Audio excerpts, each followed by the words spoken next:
Hello friends, कैसे हैं आप सभी। तो आज हम मिले हैं अपने इंग्लिश का जो आपका अपकमिंग एग्जाम है उसकी बात करने के लिए। तो क्लास 10th के सभी स्टूडेंट्स इस बात को ध्यान से सुनेंगे कि इंग्लिश के पेपर की तैयारी किस तरीके से करी जाए और लास्ट मिनट रिविजन्स में क्या क्या चीज़ों पे ध्यान दिया जाए। तो जैसा कि आपको पता ही है, आपका इंग्लिश का पेपर 3 सेक्शंस में डिवाइड है। एक आपका रीडिंग कॉम्प्रिहेंशन, दूसरा आपका राइटिंग एंड ग्रामर और तीसरा आपका लिटरेचर पोर्शन।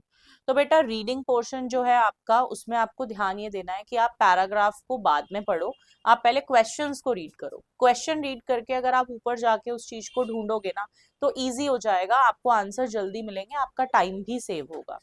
तो आपको इसके लिए यही ध्यान रखना है। और स्टार्टिंग के अगर 15 मिनट्स आपको मिलते हैं तो कोशिश करो उसमें पैसेज कर लो, ठीक है, वो टाइम वेस्ट ना करो। सेकंड, अगर हम बात करें अपने राइटिंग सेक्शन और ग्रामर सेक्शन की, तो राइटिंग में बेटा लेटर, एनालिटिकल पैराग्राफ, आपका आर्टिकल और जो आपका नोटिस हो गया या आपके कंप्लेन लेटर्स हो गए, इनको बहुत अच्छे से रिवाइज कर लेना। ग्रामर में आपका रिपोर्टेड स्पीच हो गया, और आपका एडिटिंग ओमिशन हो गया, फिर उसके बाद आपका मोडाल्स वगैरह हो गए, टेंसेज हो गए, इनको रिवाइज कर लो। ये सब स्कोरिंग पार्ट है, यहाँ से क्वेश्चंस आते ही आते हैं। तीसरा सेक्शन आपका लिटरेचर का। अब आपको सब कुछ लिटरेचर रटने की जरूरत नहीं है, ना ही इतना टाइम है। आप सारे चैप्टर्स को बस गो थ्रू करो, आपको उनकी समरी पता है। तो पोएम का सेंट्रल आइडियाज देख लो और कैरेक्टर स्केच देख लो सभी चैप्टर्स के, और बेसिक बेसिक जो क्वेश्चंस है उनको गो थ्रू कर लो।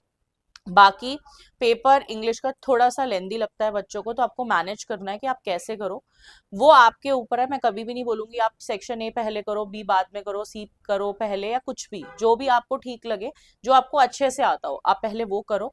बट अपना पेपर का टाइम मैनेज रखो कि किस तरीके से किया जाना चाहिए। ठीक है, all the best to everyone.